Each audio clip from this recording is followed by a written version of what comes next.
Hello everyone, good evening, Ram Ram सभी को। Welcome back to my channel tech spark with Riya. तो आज हम अपना लेक्चर 15 देखने वाले हैं, जिसमें हम प्रॉपर्टीज को कवर करेंगे कि सी शार्प में प्रॉपर्टीज को कैसे यूज किया जाता है और उसका क्या काम होता है।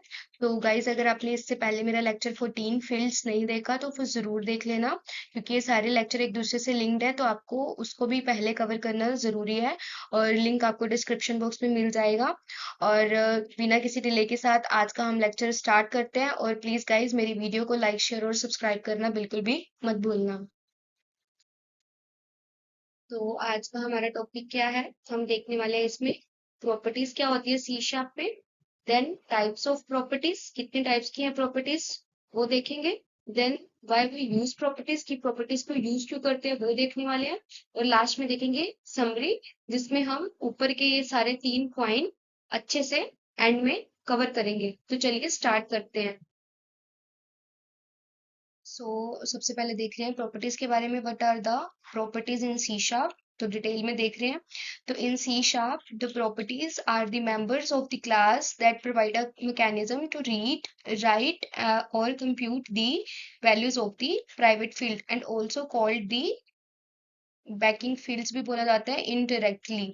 तो इसका क्या मतलब हुआ कि सी शार्प में जो प्रॉपर्टीज है उसका यूज हम किसी भी क्लास के प्राइवेट वेरिएबल्स, मीन जैसे कि हम नेम हो गया या एज हो गया, ये हमारे क्या होते हैं प्राइवेट वेरिएबल्स को अगर हमें इनडायरेक्टली एक्सेस करना है, तब हम किसका यूज करते हैं, अपनी प्रॉपर्टीज का यूज करते हैं। ठीक है।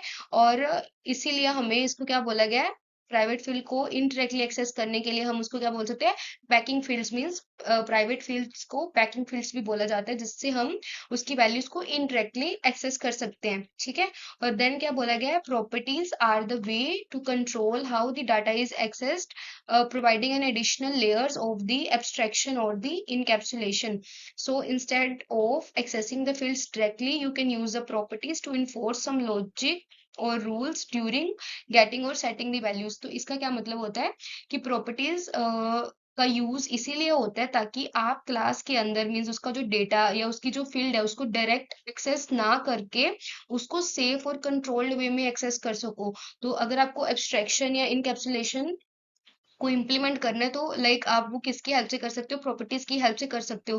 क्योंकि उससे क्या होता है कि हमारा डाटा को एक्सेस हम किसी पर्टिकुलर वे में कर सकते हैं, मीन्स एक पूरा सेफ वे में हम अपने डाटा को एक्सेस कर सकते हैं। डायरेक्टली एक्सेस नहीं कर सकते हम फील्ड को इसमें। ठीक है। तो इसके लिए उन्होंने इसलिए बोला, instead of accessing field directly you can use the properties to enforce the rule और लॉजिक ड्यूरिंग गेटिंग और सेटिंग द वैल्यूज। तो इसमें क्या है कि आप डायरेक्टली फील्ड की वैल्यू ना ही ले सकते हो, मतलब उसका ना ही रीड कर सकते हो, ना ही उसको चेंज कर सकते हो। बल्कि उसकी जगह आप क्या कर सकते हो, प्रॉपर्टीज के थ्रू आप वैल्यू को सेट कर सकते हो या गेट कर सकते हो, जिससे आप कोई कंडीशन या रूल अलग से भी अप्लाई कर सकते हो। ठीक है। जैसे कि आपने एज के ऊपर एक रूल अप्लाई कर दिया कि उसकी वैल्यू कभी भी नेगेटिव नहीं हो सकती। ठीक है। या नेम हमेशा उसमें कुछ ना कुछ रहना ही चाहिए, उसको एम्प्टी नहीं होना चाहिए। तो इससे क्या होता है, डेटा वैलिड और सिक्योर रहता है। इसीलिए हम अपनी प्रॉपर्टीज का यूज करते हैं सी शार्प में। ठीक है। इन शॉर्ट क्या बोला गया है, in short the properties are the combination of the fields and the methods that allow you to read the value of the field, जिसको हम गेट बोलते हैं। गेट एक्सेसर की हेल्प से हम रीड करते हैं value. Then set the values of the field, value में अगर कुछ वैल्यू देनी है तो वो हम सेट एक्सेसर से करते हैं। And execute the additional logic, अगर तुम्हें कुछ भी एक्स्ट्रा लॉजिक लगाना है व्हेन एक्सेसिंग द फील्ड्स, किसी पर्टिकुलर फील्ड को एक्सेस करने के लिए, या मतलब एग्जांपल कोई वैलिडेशन लगानी है या फॉर्मेटिंग करनी है, तब हम प्रॉपर्टीज का यूज करते हैं। तो मीन्स प्रॉपर्टी एक फील्ड प्लस मेथड का कॉम्बिनेशन होती है, जिससे आप फील्ड की वैल्यू को ले सकते हैं, मीन्स रीड कर सकते हैं किसकी हेल्प से, गेट एक्सेसर से। और फील्ड का वैल्यू को सेट भी कर सकते हैं, किसकी हेल्प से, सेट एक्सेसर से। और जब ये दोनों काम हो रहे हो तो आप अलग से लॉजिक भी लगा सकते हो, लाइक कि आपने लॉजिक लगा दिया, वैल्यू चेक करो सबसे पहले कि आप वैल्यू उसमें एंटर की जा रही है, कहीं एम्प्टी वैल्यू तो नहीं दे रहे, या जैसे एज की फील्ड है वो हमारे पास नेगेटिव तो नहीं है।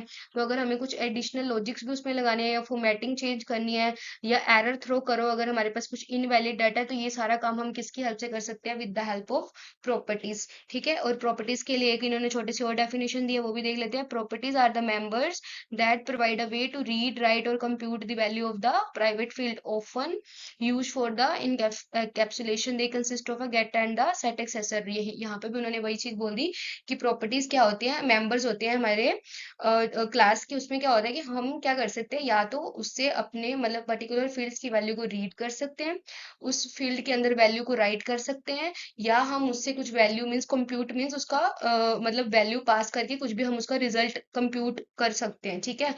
किसका? प्राइवेट फील्ड्स का। और इसको हम कहाँ पे यूज करते हैं? मेनली इनकैप्सुलेशन के लिए यूज करते हैं। और ये हम यूज किससे करते हैं? इसके अंदर कौन सी दो चीजें होती है जो हम यूज करते हैं? गेट एक्सेसर और सेट एक्सेसर। तो इसको हम आगे स्लाइड में देखते हैं। यहाँ पे हम देख रहे हैं प्रॉपर्टी का सिंटेक्स क्या होता है। So a property in C sharp consist of a get accessor और दी सेट एक्सेसर और बोथ। तो जब भी प्रॉपर्टीज हम लिखते हैं सी शार्प में, प्रॉपर्टीज के अंदर क्या क्या चीजें होती है? या तो गेट एक्सेसर आपको मिलेगा, या तो सेट एक्सेसर आपको मिलेगा, या तो आपको क्या मिलेगा? दोनों गेट और सेट बोथ मिलेंगे, ठीक है। प्रॉपर्टीज के अंदर the get accessor is use to retrieve the value of the property. मतलब अगर आपको वैल्यू को रिट्रीव करना है, means retrieve in the sense कि आपको वैल्यू को रीड करना है वहां से, तो आप किसकी हेल्प से करते हो? गेट एक्सेसर की हेल्प से करते हो, ठीक है। और अगर आपको उस पर्टिकुलर प्रॉपर्टी में वैल्यू को क्या करना है? सेट करना है, मीन्स कि आपको वैल्यू को असाइन करना है, तो तब आप कौन सा यूज करते हो? सेट एक्सेसर यूज करते हो। तो इसको लिखने का ये तरीका होता है, ये सिंटेक्स है। सबसे पहले हम क्या करते हैं? एक्सेस मॉडिफायर लिखते हैं। एक्सेस मॉडिफायर्स हम ऑलरेडी कवर कर चुके हैं, वही पब्लिक, प्राइवेट, ये सब कुछ। तो यहाँ पे जैसे हमने लिखा पब्लिक, फिर हम क्या देते हैं? अपनी टाइप। टाइप मीन्स हमारी डेटा टाइप, जैसे कि मैंने इंट ले लिया और मैंने प्रॉपर्टी का नेम दे दिया। प्रॉपर्टी का नेम लगा लो जैसे कि एज, ठीक है। फिर उसके बाद हम क्या करते हैं? उसके अंदर हम एक गेट एक्सेसर लगाते हैं इस तरह से, और यहाँ पे हम कुछ भी वैल्यू को रिटर्न कराएंगे, मतलब रीड, जो कि रीड करके देगा हमारी वैल्यू को। फिर सेट के अंदर हम कुछ भी वैल्यू को असाइन कर सकते हैं, ठीक है। इस तरह से हम अपनी वैल्यूज को, इस तरह से हम अपना लाइक प्रॉपर्टीज को लिखते हैं। आगे हम इसको अच्छे से और देखते हैं कि कैसे ये वर्क करता है। टॉपिक की एक्सप्लेनेशन देखो कैसे है। सबसे पहले हमें क्या करना होता है? हमें अपनी प्राइवेट फील्ड को यहाँ पे लिखना होता है। कैसे लिखते हैं? सबसे पहले प्राइवेट कीवर्ड, ठीक है। देन अपनी डेटा टाइप, स्ट्रिंग, और नेम दे दो अपनी फील्ड का। तो ये क्या होगी? हमारी प्राइवेट फील्ड, या इसको क्या बोलते हैं हम? बैकिंग फील्ड, ठीक है। तो इसमें क्या होता है कि हम इस प्राइवेट फील्ड को एक्सेस करेंगे किससे? With the help of property. जब भी प्रॉपर्टी करेंगे, तो अगर प्राइवेट फील्ड है हमारी, अब उसको एक्सेस करना है प्रॉपर्टी में, तो हम हमारा एक्सेस मॉडिफायर क्या यूज करेंगे? पब्लिक। और रिटर्न टाइप दोनों की सेम, सॉरी रिटर्न टाइप नहीं, डेटा टाइप दोनों की क्या रहेगी? सेम, क्योंकि प्रॉपर्टी भी क्या है? इस फील्ड की हम प्रॉपर्टी क्रिएट कर रहे हैं ना, प्रॉपर्टी बना रहे हैं। तो इस फील्ड का नेम क्या है? नेम। और तो हम अपनी प्रॉपर्टी का नेम भी क्या रखेंगे? नेम। जस्ट हम यहाँ पे क्या कर रहे हैं? यहाँ पे कैपिटल में रख रहे हैं इसका नेम। तो इसमें सबसे पहले हम गेट वैल्यू लिखते हैं। गेट को लिखने का तरीका होता है गेट ब्रेसेस। उसमें हम क्या करेंगे? रिटर्न कर रहे हैं अपनी नेम की फील्ड को। और सेट में क्या करेंगे? मतलब हम उसमें वैल्यू को सेट कर रहे हैं। क्या कर रहे हैं? मतलब जो भी हमारी वैल्यू हम पास करेंगे, वो वैल्यू इस नेम के फील्ड में क्या हो जाएगी? सेट हो जाएगी। तो वर्क कैसे करेगा? सपोज अगर मैं नेम की वैल्यू को रिया सेट कर रही हूँ, तो क्या होएगा कि जो ये वैल्यू है रिया नाम की, वो क्या जाएगी? इस वाली फील्ड में सेट हो जाएगी। और जब मैं उसको गेट गेट का मतलब जब मैं उसको क्या करने जाऊंगी? प्रिंट करवाने जाऊंगी, जो कि मैं कंसोल डॉट राइट लाइन से कर रही हूँ, तो मेरे को उसका रिजल्ट गेट में क्या दे देगा? रिया। तो इस तरह से प्रॉपर्टी वर्क करती है। देन अपने पास आती हैं टाइप्स ऑफ प्रॉपर्टीज। तो प्रॉपर्टीज की कितनी टाइप्स हैं वो हम देखेंगे वन बाय वन। और सबसे पहले है ऑटो इम्प्लीमेंटेड प्रॉपर्टीज, जिसको हम क्या बोलते हैं? Auto properties. फिर हम पढ़ेंगे इसमें रीड ओनली प्रॉपर्टीज क्या होती हैं, फिर नेक्स्ट देखेंगे राइट ओनली प्रॉपर्टीज, और लास्ट में हम देखेंगे कंप्यूट प्रॉपर्टीज। तो चारों प्रॉपर्टीज को अच्छे से कवर करते हैं। और प्रॉपर्टी की सबसे पहली टाइप होती है auto implement property. Auto implement properties क्या होती हैं? So it is the most common type of property where the compiler automatically generate a backing field for you. तो इसमें हमने पीछे देखा कि हमें क्या करना पड़ता है कि प्राइवेट फील्ड पहले देनी पड़ती है, राइट। जैसे प्राइवेट लिखते हैं, फिर हम अपनी रिटर्न टाइप लिखते हैं, डेटा टाइप लिखते हैं स्ट्रिंग, और वैल्यू जैसे थी हमारे पास नेम, ऐसे हम लिखते थे, फिर हम उसकी पब्लिक लिख के वही डेटा टाइप लिख के उसका नेम देते थे, नेम ही है, फिर हम उसके अंदर अपनी गेट वाली और सेट वाली प्रॉपर्टी लिखते थे। ठीक है। बट ऑटो इम्प्लीमेंटेड में क्या होता है कि हमें जो ये प्राइवेट वाली चीज है ये लिखने की नीड ही नहीं पड़ती। ठीक है। तो इसमें क्या होता है कि ये एक सिंपल प्रॉपर्टी होती है जिससे आपको मैन्युअली बैकिंग फील्ड नहीं लिखने की जरूरत पड़ती। इसको कहते हैं प्राइवेट स्ट्रिंग नेम। जो ये है ये क्या है, अपनी बैकिंग फील्ड। तो इसको हमें मैन्युअली लिखना मतलब खुद से लिखने की नीड नहीं पड़ती इसमें। कंपाइलर मींस जो प्रोग्राम आपका रन करता है आपके लिए ऑटोमेटिकली वो बैकिंग फील्ड को अंदर बना देता है। ठीक है। देन इसका सिंटेक्स देखो क्या होता है। सिंटेक्स में क्या है, सबसे पहले हम लिखेंगे पब्लिक, फिर हमारी टाइप मीन्स हमारी डेटा की टाइप, प्रॉपर्टी का नेम जो हम देना चाहते हैं, फिर हम इसको लिखेंगे गेट सेट। ठीक है। फिर इसमें क्या है, no explicit backing field, the compiler handle its behind the scene. इसमें हमें खुद से बैकिंग फील्ड लिखने की जरूरत नहीं पड़ती, कंपाइलर मतलब ऑटोमेटिकली उसको लिख देता है। और क्या होता है इसमें, get and set both accessor are automatically implemented. इसमें गेट और सेट दोनों जो एक्सेसर है हमारे वो ऑटोमेटिकली इंप्लीमेंट हो जाते हैं। मीन्स आपके पास एक प्रॉपर्टी नेम है जिसमें वैल्यू आप उसकी रीड भी कर सकते हो और आप अपनी उसकी वैल्यू क्या कर सकते हो, सेट भी कर सकते हो। आपको यहाँ पे प्राइवेट स्ट्रिंग नेम जैसी फील्ड लिखने की जरूरत नहीं होती। कंपाइलर ऑटोमेटिकली एक हिडन फील्ड बनाता है जिसमें वैल्यू को स्टोर वो करता है। ठीक है।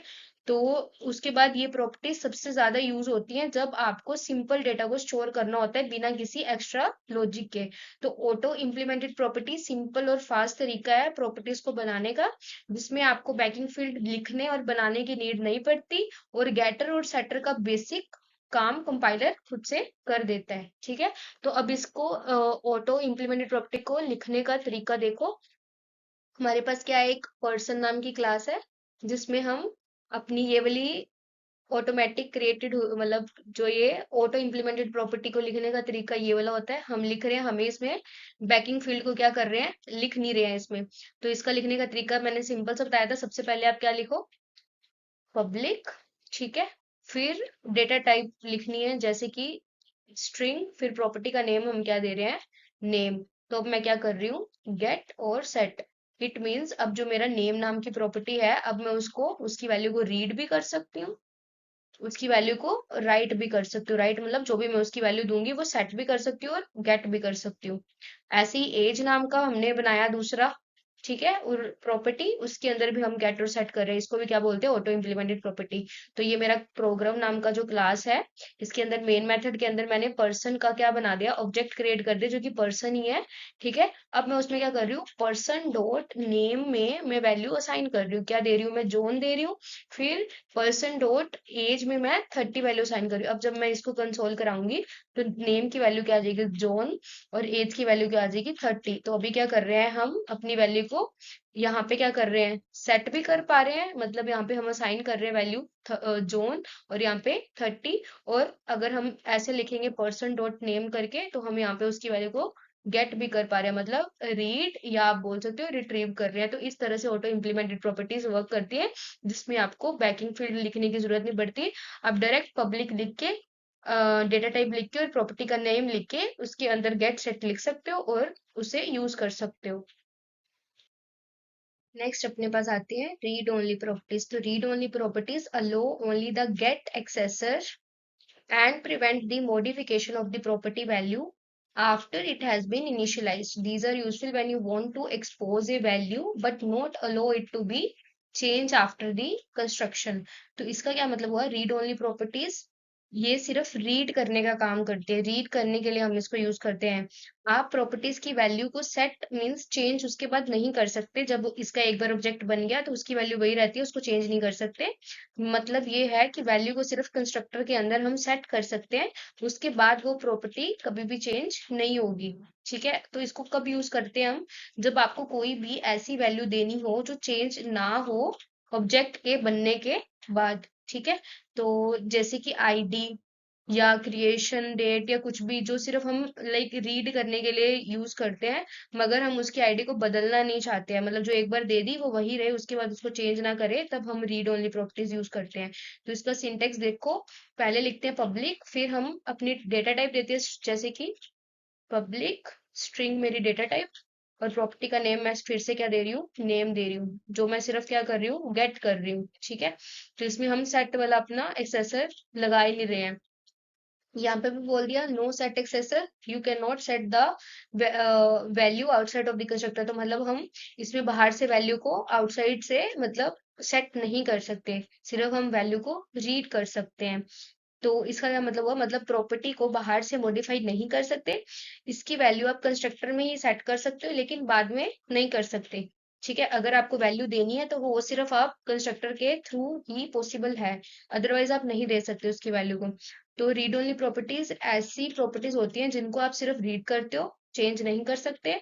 उन चीजों के लिए यूजफुल है जब आपको जो ऑब्जेक्ट क्रिएट होने के बाद की वैल्यू को आप जब फिक्स रखना चाहते हो, इसमें सिर्फ गेट ही होता है। ओके, और इसकी एक रियल लाइफ एग्जांपल आप ऐसे समझो, जैसे कि एक आधार कार्ड है, उसपे जो आपका एक बार नाम एक बार बन गया, बाद में आप उसको लाइक आपके पास कोई ऑप्शन नहीं है कि आप उसके नेम को चेंज कर सकते हो, मतलब वो सिर्फ उसके बाद वो as a read only property की तरह वर्क करेगा। अब उसकी एग्जांपल देखो, जैसे कि हम सबसे पहले लिखते हैं पब्लिक, फिर हमने डेटा टाइप लिखी, फिर नेम लिखा। हम यहाँ क्या कर रहे हैं, गेट कर रहे हैं अपनी वैल्यू को, मतलब सिर्फ हम यहाँ पे डाटा को रीड कर सकते हैं। ठीक है, हम वैल्यू को सेट नहीं कर सकते इसमें, और जो वैल्यू हम देंगे वो पास भी किस में होगी, एज अ कंस्ट्रक्टर ही होगी। तो फिर हम यहाँ पे क्या कर रहे हैं, उसका एक कंस्ट्रक्टर बनाया स्ट्रिंग नेम टाइप का, और नेम पैरामीटर मैंने अपने नेम नाम की फील्ड में पास कर दिया। ठीक है, और मतलब यहाँ पे अब देखो नेक्स्ट क्या कर सकते हैं, मैंने बोला था कि आप यहाँ पे वैल्यू जो दे सकते हो वो किसकी हेल्प से दे सकते हो, with the help of constructor. तो आप खुद से वैल्यू नहीं दे रहे हो, तो यहाँ पे क्या है, सिंपल है, हमारी नेम नाम की प्रॉपर्टी है, रीड ओनली टाइप की, और यहाँ पे मैंने जोन जो पास किया, और जब मैं अब पर्सन मतलब कि उस पर्टिकुलर क्लास का ऑब्जेक्ट जो कि पर्सन टाइप का है, डॉट नेम लिखूंगी, तो क्या होगा, यहाँ पे person dot name is equal, मतलब यहाँ पे मेरे को उसकी वैल्यू जोन दे देगा एज अ आउटपुट। बट अगर मैं खुद से यहाँ पे वैल्यू असाइन करूंगी, जैसे कि हमने ऑटो इम्प्लीमेंटेड में देखा था कि मैं क्या कर रही थी कि पर्सन डॉट नेम करके अगर मैं खुद से यहाँ पे रिया वैल्यू दूंगी, तो वो नहीं लेगा, क्योंकि यहाँ पे सेट वाली ऑप्शन अलाउड नहीं है, एरर दे देगा, can not assign to name because it is a read only property. तो इस तरह से रीड ओनली प्रॉपर्टीज वर्क करती हैं, इसमें आप वैल्यू को चेंज नहीं कर सकते, और वो आप सेट भी अगर करना चाहते हो तो सिर्फ वो आप कंस्ट्रक्टर के थ्रू कर सकते हो। ठीक है, फिर आता है नेक्स्ट अपने पास राइट ओनली प्रॉपर्टी। तो write only property allow only the set accessor and prevent reading the property value, so they are rarely used but they can be useful when you want to accept some input but do not want to expose the internal value.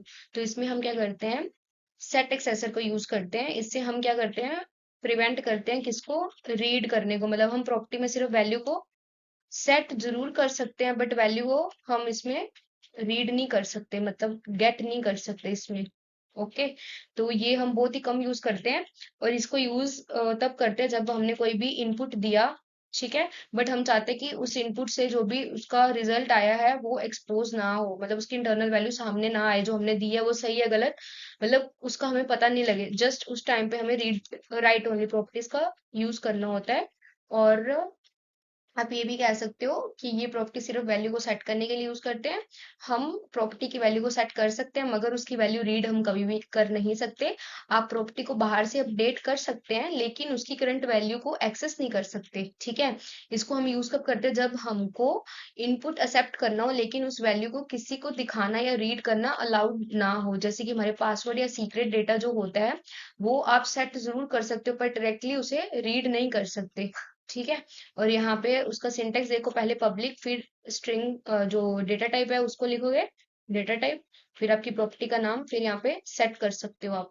इसमें भी know get एक्सेसर, gate वाला use ही नहीं कर रहे हम, देखो यहाँ पे you can not read the value, it means आप यहाँ पे रीड वैल्यू कर ही नहीं सकते, सिर्फ आप वैल्यू को सेट कर सकते हो। तो यहाँ पे हम वही कर रहे हैं, बैकिंग फील्ड है मेरी, बैकिंग फील्ड प्राइवेट टाइप की है, डबल उसकी डेटा टाइप, फिर उसका नाम, देन हमने उसका पब्लिक वाला बनाया जिसको हम क्या बोलते हैं, ये मेरी प्रॉपर्टी है, ऊपर वाली बैकिंग फील्ड है, ये हम प्रॉपर्टी बना रहे हैं उसी की, ठीक है। उसकी डेटा टाइप सेम, फिर उसका नाम बैलेंस, उसमें हम सेट कर रहे हैं जस्ट एक कंडीशन से लगा रहे हैं कुछ भी, कि हम चेक करेंगे कि value greater than is equal to zero है, अगर तो जीरो है वैल्यू तो वो क्या हो जाएगी, वो बैलेंस में चली जाएगी। सपोज कि जो हम वैल्यू पास कर रहे हैं वो हम अगर तो जैसे कि -1 दे रहे हैं, तो वो वैल्यू ग्रेटर देन जीरो है नहीं है, तो ये कंडीशन कुछ भी नहीं करेगी। बट अगर सपोज मैं वैल्यू जैसे यहाँ पे 10, 20 या 100 या 1000 पास कर दूं, तो वो चेक करेगा कि क्या मैंने जो वैल्यू दी है वो greater than is equal to या greater than is equal to 100 है, तो हाँ है, तो अब मेरी क्या होएगी कि बैलेंस के अंदर मेरी वैल्यू जो हो जाएगी वो क्या सेट हो जाएगी, 1000 हो जाएगी। बट ये कौन सी प्रॉपर्टी है हमारे पास, राइट ओनली, मीन्स मैं इसमें वैल्यू को सिर्फ सेट कर सकती हूँ, तो क्या मैं इसमें गेट कर सकती हूँ, ये आप मेरे को कमेंट बॉक्स में बताना जरूर। देन आप देखते हैं, मैं आपको बताती हूँ इसका। फिर हमने जब अपनी मेन क्लास को मतलब प्रोग्राम क्लास को कॉल किया, उसके अंदर मेन मेथड, फिर हमने बैंक अकाउंट नाम का यहाँ पे ऑब्जेक्ट क्रिएट किया जिसका नाम है अकाउंट। जब मैं इसमें अकाउंट डॉट बैलेंस में 1000 लिख रही हूँ, तो ये क्या कर रहा है, मेरी बैलेंस नाम की जो प्रॉपर्टी है उसके अंदर वैल्यू 1000 वो सेट कर रहा है। बट क्या जब मैं इसको कंसोल कराने लगूंगी अकाउंट डॉट बैलेंस, तो ये करेगा नहीं, तो ये क्या करेगा, मेरे को एरर दे देगा। एरर क्या देगा, can not access write only property, क्योंकि राइट ओनली प्रॉपर्टी में सिर्फ वैल्यू सेट होती है, गेट नहीं होती, गेट करोगे तो वो आपको एरर दे देगा। लास्ट पे अपने पास आते हैं computed properties. Computed properties are also called the calculated property. तो कंप्यूटेड प्रॉपर्टी को कैलकुलेटेड प्रॉपर्टीज भी बोला जाता है। So these are the properties whose value is computed, इसमें वैल्यू को कैलकुलेट किया जाता है based on the another fields और the properties within the class. जो भी फील्ड्स या प्रॉपर्टीज हैं हमारी क्लास में, उसके बेसिस पे ये वैल्यू को कंप्यूट करके या कैलकुलेट करके आपको वैल्यू रिटर्न करेगा। सो it is basically use for formatting और परफॉर्मिंग कैलकुलेशन। जब भी आपको कुछ फॉर्मेटिंग करके दिखाना है या आप कैलकुलेशन परफॉर्म करना चाहते हो, तब आप कंप्यूटेड प्रॉपर्टी का यूज करते हो, जिसका सिंटेक्स है पब्लिक, फिर डेटा टाइप, फिर प्रॉपर्टी का नाम, फिर यहाँ पे हम गेट एक्सेसर यूज कर रहे हैं, तो ये हमें रिटर्न क्या करेगा, जो भी हमारी कंडीशन हम यहाँ पे लगाएंगे उसके अकॉर्डिंग ये गेट कर देगा, मतलब हमें वैल्यू को रिटर्न करा देगा या रीड करवा देगा, ठीक है। फिर अब यहाँ पे देखो, ये हमारे पास दो प्रॉपर्टीज हैं जो कि ऑटो इम्प्लीमेंटेड प्रॉपर्टी हैं, जिनका नाम क्या, लेंथ और विड्थ। फिर हम एक एरिया नाम की प्रॉपर्टी बना रहे हैं, इसमें हम क्या करें, ये कंप्यूटेड टाइप की प्रॉपर्टी है जो हमें क्या करेगी, रिटर्न करेगी रिजल्ट, जो भी हम यहाँ पे कंडीशन देंगे उसकी। तो यहाँ पे क्या कर रहा है वो, लेंथ इंटू विड्थ कर रहा है। तो यहाँ पे जो भी मैं वैल्यू पास करूंगी अपनी, ठीक है, और फिर वो मेरे को रिटर्न क्या कर देगा, मेरी एरिया की वैल्यू। देखो कैसे, यहाँ पे मैं प्रोग्राम क्लास है, यहाँ पे मैं रेक्टेंगल क्लास का ऑब्जेक्ट क्रिएट कर रही हूँ। रेक्ट डॉट लेंथ में मैंने 5 पास किया, रेक्ट डॉट विड्थ में मैंने 10 पास किया। जब मैं इसकी कंप्यूट करूंगी, मतलब जब इसको मैं कंसोल कराऊंगी, तो मेरे को उसकी वैल्यू क्या दे देगा, 5 इंटू 10 करके 50 मेरी आउटपुट दे देगा। तो एरिया ऑफ रेक्टेंगल क्या आ जाएगा, 50। वैसे ही अगर मैं यहाँ पे कंडीशन चेंज कर दूं, मैं रिटर्न करवाना चाहती हूँ पैरामीटर सपोज, तो ये क्या करेंगे, रिटर्न में 2 इंटू एल प्लस विड्थ। तो अगर मैं ये लिख दूंगी, तो ये क्या करेगा, 10 plus 5 is equal to 15 into 2 करके आपको यहाँ पे 30 एज अ पैरामीटर रिटर्न करा देगा। तो कंप्यूटेड का काम क्या है, कंप्यूटेड प्रॉपर्टी जो आप कंडीशन दोगे उसके अकॉर्डिंग ये आपकी प्रॉपर्टीज को कंप्यूट करके आपको रिजल्ट दे देगा। आता है Y use properties in C sharp. तो सी शार्प के अंदर प्रॉपर्टीज का यूज क्या है, क्यों करते हैं आप यूज। सो फर्स्ट उसका इंपॉर्टेंट पॉइंट है इनकैप्सुलेशन के लिए। So properties allow you to encapsulate the internal state of the class. You can control how the data is accessed और मॉडिफाइड यूजिंग द गेट और set accessor, ensuring that only valid data is assigned. तो इसका क्या मतलब हुआ, encapsulation means अंदर के data को अगर हमें हाइड करना है, प्रॉपर्टीज क्लास के अंदर की डेटा मीन्स उसके फील्ड्स को सेव करके रखना चाहती है, तो ये सब हम किसकी हेल्प से कर सकते हैं, अगर हमें क्लासेस की फील्ड्स को सेव करके रखना है तो हम प्रॉपर्टीज की हेल्प से कर सकते हैं ये चीज। लाइक हमारे पास एक कंट्रोल कर सकते हैं कि डाटा को कैसे उसको एक्सेस करना है, या उसकी वैल्यू को हम अंदर चेंज कर सकते हैं any with the help of get और एक्सेस, सॉरी सेट एक्सेसर, ठीक है। मतलब कोई भी क्लास के अंदर का डेटा डायरेक्टली एक्सेस नहीं कर सकता, उसको अगर करना है तो उसको प्रॉपर्टीज की हेल्प लगेगी, प्रॉपर्टीज के थ्रू ही वो डाटा को एक्सेस कर सकते हैं। इससे डेटा हमारा जो है सेफ भी रहता है और गलत डेटा असाइन होने से भी उसको बचाया जा सकता है। तो इस तरह से हमारी इनकैप्सुलेशन की जो मतलब है प्रॉब्लम यहाँ पे सॉल्व हो जाती है। इससे हम इनकैप्सुलेशन की फैसिलिटी प्रोवाइड कर सकते हैं प्रॉपर्टीज के थ्रू। ठीक है, देन अपने पास आता है, देन सेकंड पॉइंट उन्होंने बोला validation and logic. Properties allow you to introduce some logic, validation or formatting before returning or setting the values. इसमें क्या बोला गया है कि प्रॉपर्टीज में आपको अगर कोई भी लॉजिक लगाना है, जैसे कि कोई वैलिडेशन लगानी है, मतलब अगर कोई गलत वैल्यू उसमें देना चाहे, मतलब अगर दे रहा है तो आप चाहते हो कि उसको रोक सको, कोई भी उसमें गलत वैल्यू ना दे। जैसे कि एज प्रॉपर्टी है हमारे पास, उसके अंदर हमने क्या किया कि नेगेटिव वैल्यू हम अलो नहीं कर रहे हैं। हमने क्या कर दिया कि अगर कोई भी नेगेटिव वैल्यू सेट करने की कोशिश करता है तो आप उसको अलो ही मत करो कि वो नेगेटिव वैल्यू उसमें दे सके। तो ये हम कर सकते हैं, या वैलिडेशन या लॉजिक लगा सकते हैं with the help of properties. ये बात होगी एक तो। नेक्स्ट अपने पास आता है रीड ओनली और राइट ओनली। अगर आपको अकेला रीड ओनली राइट ओनली का काम करना है तब भी आप प्रॉपर्टीज यूज करते हो। Properties can be made for read only right only, giving you the better control over how the class data is accessed and the modifies। तो इसका क्या मतलब होता है, प्रॉपर्टीज को आप सिर्फ पढ़ने के लिए लाइक रीड ओनली के लिए, या आप प्रॉपर्टीज के अंदर वैल्यू को सेट करने के लिए या लिखने के लिए, तब आप किसका यूज करते हो, रीड ओनली और राइट ओनली प्रॉपर्टीज का। जिससे आप ये कंट्रोल कर सकते हो कि कोई भी यूजर क्लास के डेटा को सिर्फ या तो रीड कर सकता है या ही सिर्फ उसके पास राइट है उसको अपडेट करने का। ठीक है, जैसे कि पासवर्ड प्रॉपर्टी को आपने राइट ओनली बना के लगा दिया, आप पासवर्ड को सिर्फ सेट तो कर सकते हो पर रीड नहीं कर सकते। जो एक बार पासवर्ड सेट कर दिया वही है, आप उसको रीड नहीं कर सकते, आप देख नहीं सकते कि मैंने जो पासवर्ड मतलब कैसा लगाया था, लाइक इस तरह से। तो उसके पास सिर्फ राइट ओनली की प्रॉपर्टी है, रीड ओनली की प्रॉपर्टी नहीं है। जैसे कि वही एटीएम मशीन वाली एग्जांपल आपको याद ही होगी। उसमें क्या किया था हमने, जब आप पिन ऐड करते हैं तो अपने को बाकी का प्रोसेस शो करता है, बट उसमें ये नहीं दिखाते कि आपने जो पिन डाला है वो सही है या नहीं, मतलब सही है नहीं वो तो दिखाते ही है, बट उसमें सिर्फ राइट ओनली प्रॉपर्टी है। आपने जो पासवर्ड डाला है वो स्क्रीन पे आपको शो नहीं करता क्योंकि वहां पे रीड ओनली अलाउड नहीं होता है। और लास्ट इसका बहुत ही अच्छा यूज है कि ये ऑटो इम्प्लीमेंटेड प्रॉपर्टी में मतलब कि मतलब अपने को फैसिलिटी प्रोवाइड करता है with auto implemented property. You don't need to manually create a backing field which simplifies your code. तो ये भी एक अच्छा पॉइंट है, लेकिन इनकैप्सुलेशन अच्छा पॉइंट है। और सेकंड ये वाला ऑटो इम्प्लीमेंटेड प्रॉपर्टी से हमें ना बैकिंग फील्ड का काम करने की जरूरत नहीं पड़ती। अगर हम वो नहीं लगा रहे हैं तो डायरेक्ट हम गेट सेट प्रॉपर्टीज को यूज करके अगर लिखेंगे तो ये हमारे कोड को सिंप्लीफाई करेगा। ठीक है, ऑटो इम्प्लीमेंटेड प्रॉपर्टी मेन आपको अपना बैकिंग फील्ड ना लगाना पड़े उसके लिए यूज किया जाता है। कंपाइलर खुद ही पीछे मतलब एक हिडन फील्ड बनाता है, इससे आपका कोड सिंपल और क्लीन हो जाता है और आपको मतलब बस गेट और सेट लिखकर प्रॉपर्टी बनाना होता है, बस और कुछ नहीं करना होता।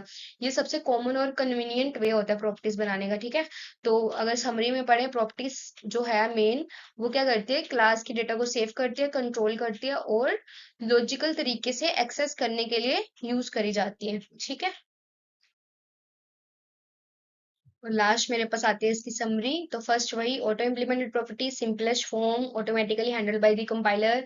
आपको बैकिंग फील्ड लिखने की जरूरत नहीं है, ऑटोमेटिकली कंपाइलर हिडन फील्ड बना लेगा और ये सब प्रॉब्लम आपकी सॉल्व कर देगा। ठीक है, और आपका कोड क्लीन उतना ही रहेगा, आपको लिखने की नीड नहीं पड़ेगी उसमें। Read only property, so it is useful when you want a value to be set only during the construction. Means इसमें क्या है कि ये तब यूजफुल है जब आपको सिर्फ वैल्यू को रीड करवाना है। मीन्स आपने लाइक जो भी कंस्ट्रक्शन नहीं कंस्ट्रक्टर के थ्रू आपने जो भी एक बार वैल्यू उसमें सेट कर दी, उसी वैल्यू को अगर आपने सिर्फ रीड करना है तो वो आप कर सकते हो with the help of read only property. Then आता है राइट ओनली प्रॉपर्टी में, it's only allow you to setting some value but not getting them.